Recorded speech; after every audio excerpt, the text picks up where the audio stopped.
Começa agora o programa que vai fazer você buscar o judiciário brasileiro. Quanto é? Fala pessoal, sejam muito bem-vindos a mais um programa Quanto é? O programa que vai fazer você conhecer o valor das indenizações no Poder Judiciário Brasileiro. Todos os casos aqui trazidos por mim são casos verídicos e isto não é um programa de humor. Este é o nosso primeiro programa Quanto é do ano de 2024. Ainda estou no meu período de recesso, mas como eu amo o que eu faço, amo o conteúdo jurídico e tenho compromisso com vocês, este programa não pode deixar de vir ao ar a cada domingo. E hoje eu vou trazer um caso bastante interessante, um caso relacionado a um ex-pastor da Igreja Universal do Reino de Deus, que buscou o Poder Judiciário, especificamente a Justiça Especializada do Trabalho, a fim de reconhecer o vínculo empregatício. Ele disse que, embora tenha recebido a nomenclatura de pastor, sempre foi, na verdade, um empregado. E além de pretender o reconhecimento de vínculo empregatício, ele pretendia receber também uma indenização por ter sido obrigado a realizar uma cirurgia de vasectomia. Para você que não está familiarizado com o termo médico, a vasectomia é uma cirurgia que impede o homem de ter filhos. É como se fosse uma laqueadura para as mulheres.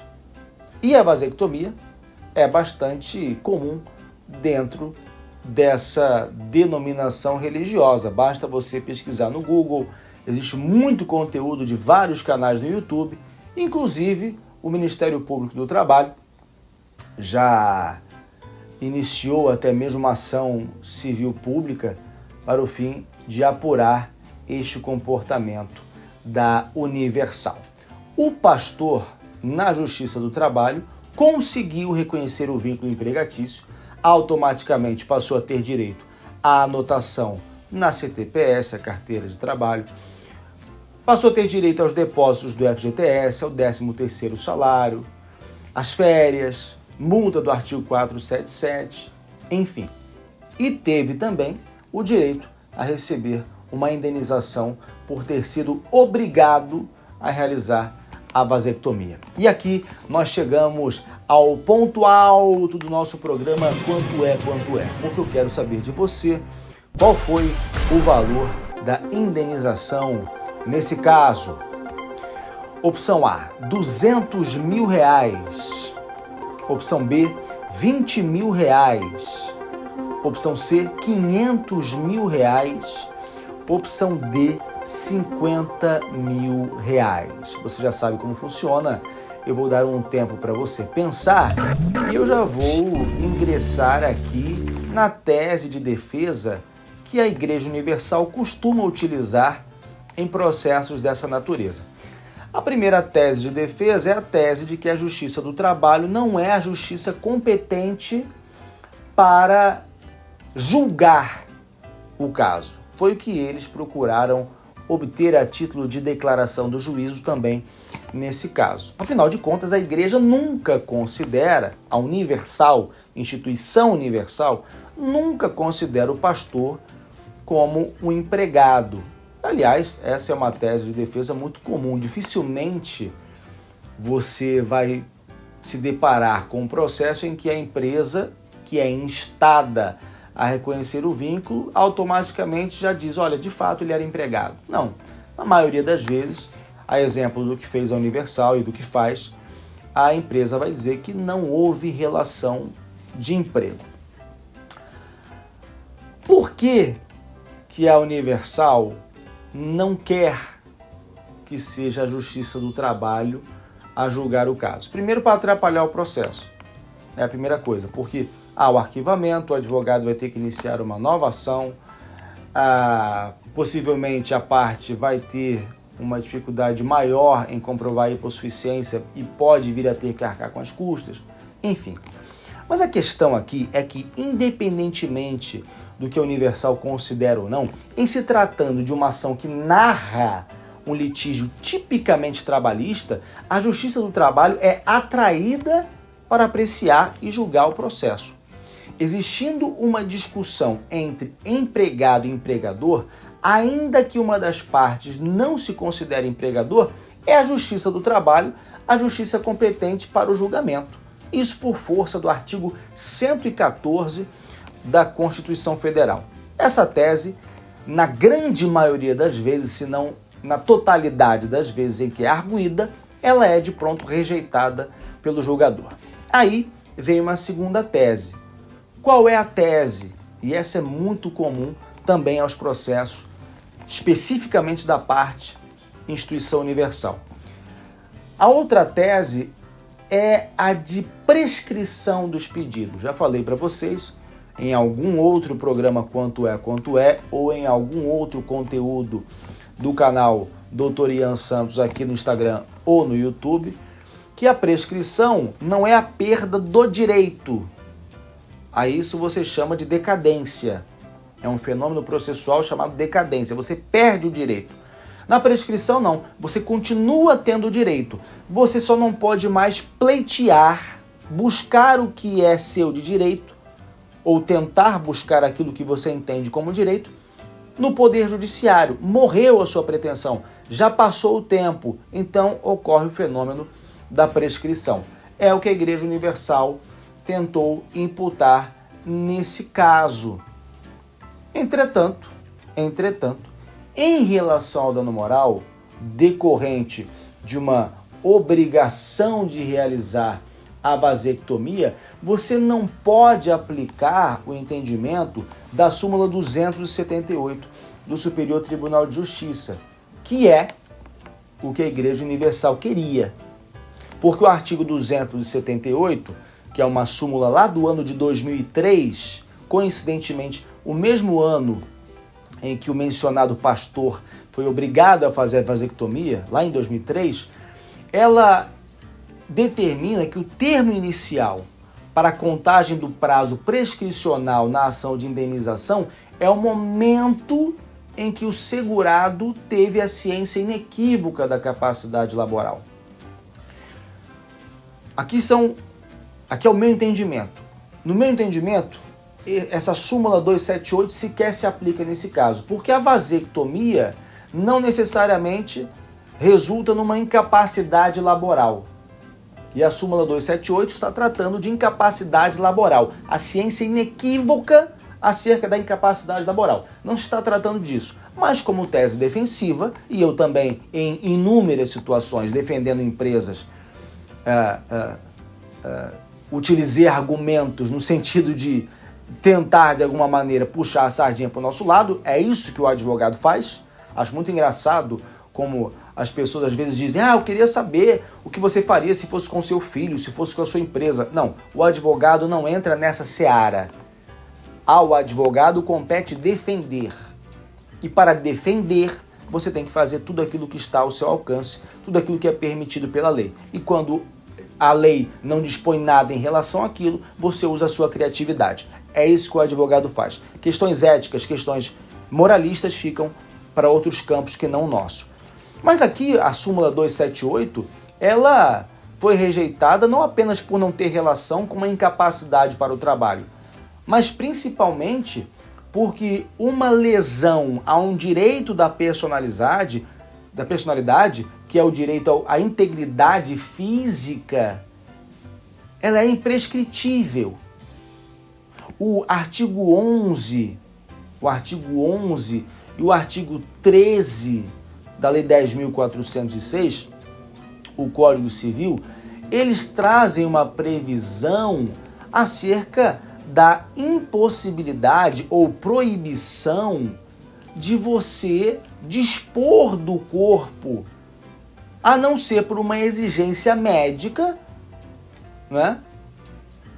Principalmente quando essa alteração no seu corpo vier a causar uma diminuição permanente na sua integridade física. Ou quando essa modificação do seu corpo venha contrariar os bons costumes. Isso está no artigo 13 da Lei 10.406, mais ou menos nessas palavras que eu mencionei. Então, No caso, houve uma exigência médica? Não, não houve exigência médica. Você já vai ver comigo qual foi o entendimento da julgadora em relação ao caso. E faz todo um apanhado, desde o período em que o rapaz entrou na igreja, até o momento de se tornar pastor e etc. E nunca houve uma obrigação de um médico. Nenhum médico falou, olha, você tem que fazer a vasectomia por uma questão de saúde, é necessário. Ou nunca houve também, por parte do próprio paciente, esse desejo espontâneo. Não, uma outra pessoa determinou que aquela cirurgia viesse a acontecer. Isso é proibido. Você não pode mexer no seu corpo de modo a modificá-lo permanentemente, de modo a causar um problema na sua integridade física, se não for pelas razões ali expostas no artigo 13 da Lei 10.406, o artigo 11. Você está vendo na sua tela aí, você pode ler também depois.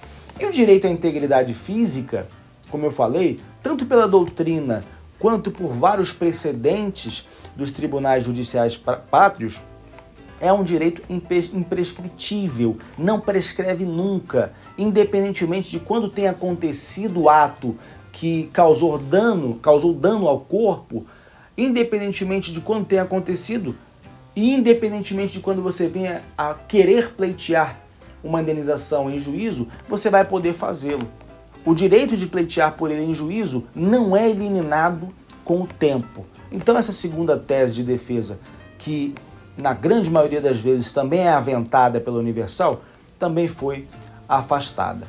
E aí, falando especificamente em relação ao dano moral, você já viu, e até porque o dano moral é o objeto central do programa Quanto É, que o dano moral se caracteriza quando se verifica o abuso ou imoderação no exercício de direitos por parte do empregador. Aqui a gente está tratando da esfera do trabalho. Então, por isso, há um dano, um ato do empregador e uma conexão, também chamada de nexo causal, com o fato causador para responsabilizar o agente. Então, eu quero que você acompanhe comigo agora qual foi o entendimento da juíza em relação ao porquê o dano moral recai nesse caso decorrente da cirurgia de vasectomia a qual o pastor se submeteu. Acompanha comigo.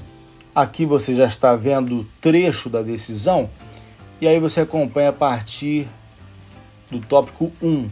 A vasectomia foi realizada em novembro de 2003, existindo prova de que a cirurgia foi realizada em conjunto de pastores em mesma data. Não convence a assertiva de que o autor decidiu fazer vasectomia porque quis, pois soa muito estranho que todos os pastores decidam fazer a mesma cirurgia como característica do ofício realizado, exceto se orientados ou obrigados a tal. Pouco importa que a testemunha ouvida a rogo do autor não tenha presenciado a cirurgia do autor. Não se debate presença para afirmar saber, mas sim afirmar saber, pois além de algo determinado pela igreja, estava em grupo cujo médico de São Paulo realizou o procedimento em um grupo de pastores. Entendo como provada que a vasectomia foi realizada por orientação da ré, para que, como dito na prova oral, pudesse se dedicar mais à obra das igrejas, bem como não tivesse família elastecida que geraria maiores despesas e, com isso, a necessidade de percepção de valor maior de remuneração. O fato do autor ter uma filha em 2003, na realidade a menina nasceu em 25/11/2003, pois ela tinha 1 ou 2 meses de idade quando realizada a cirurgia no conjunto de pastores. Não teve filha após o procedimento coletivo pelo médico de São Paulo, mas sim no mesmo mês que sua filha nasceu. O autor começou como obreiro quando era menor de idade, tanto que a ficha de admissão da igreja foi assinada pelos pais, ou seja, em muito tenra idade já se começa a participar dos cultos, das orações, dos estudos e, se o tempo à disposição é muito grande, consumindo grande parte do dia do pastor, é bem claro que pouca ou nenhuma possibilidade tem o pastor de limitar os avanços sobre sua vida, sua honra sua intimidade, sua integridade psicofísica, aliás. O dano que sofreu o autor ao realizar a vasectomia é um dano de personalidade, sendo imprescritível como a doutrina e a jurisprudência nos ensinam. O autor comprova que é estéril, consoante exame anexado com a inicial. Veja-se que o autor comprova que não foi revertida a vasectomia realizada em 2003. E você viu que em determinado trecho a juíza menciona as razões da Universal para obrigar o pastor a fazer a vasectomia. Uma delas era para que pudesse se dedicar mais ao trabalho e também para evitar despesas. Esse argumento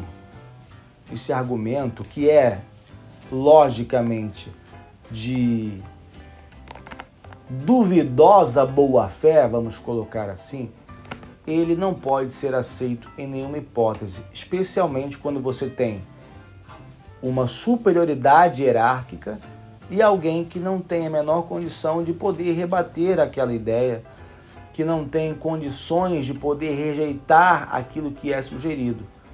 Até porque dentro dos processos você vai verificar que o pastor que se recusa a se submeter à cirurgia de vasectomia, ele acaba sendo prejudicado dentro das suas atividades pastorais.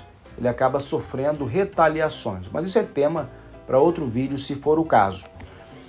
Existe dentro das relações de trabalho algo que se chama poder diretivo do empregador. Só que o poder de direção patronal está sujeito a limites, tais como respeito à integridade moral, por exemplo, que é um direito previsto na Constituição. Então você tem a possibilidade de direcionar como você quer que o empregado se comporte, mas você tem limites a serem respeitados. O mesmo acontece ao empregado. Se o empregado, por força do disposto no artigo 2º da Lei 5452, que é a CLT, tem o dever de cumprir as normas e diretrizes emanadas desse poder diretivo do empregador, exige-se, da mesma forma, que o empregador tenha senso de equilíbrio e razoabilidade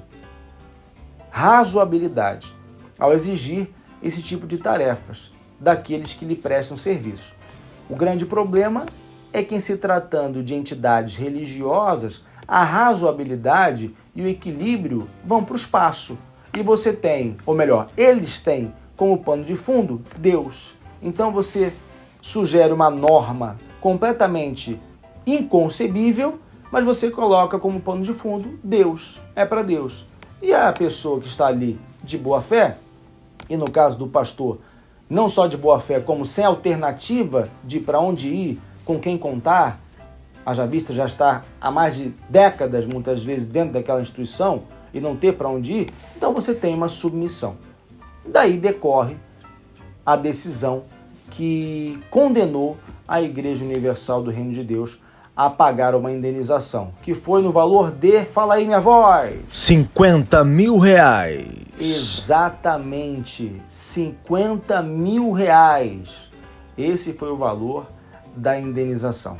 Nesse caso específico, houve, como eu falei, a assinatura da CTPR, o pagamento das demais verbas rescisórias. Teve também uma outra indenização, porque esse pastor tinha que carregar altos valores em dinheiro, em ônibus, em metrô, e aí houve também uma condenação nesse sentido, salvo engano foi de R$10 mil.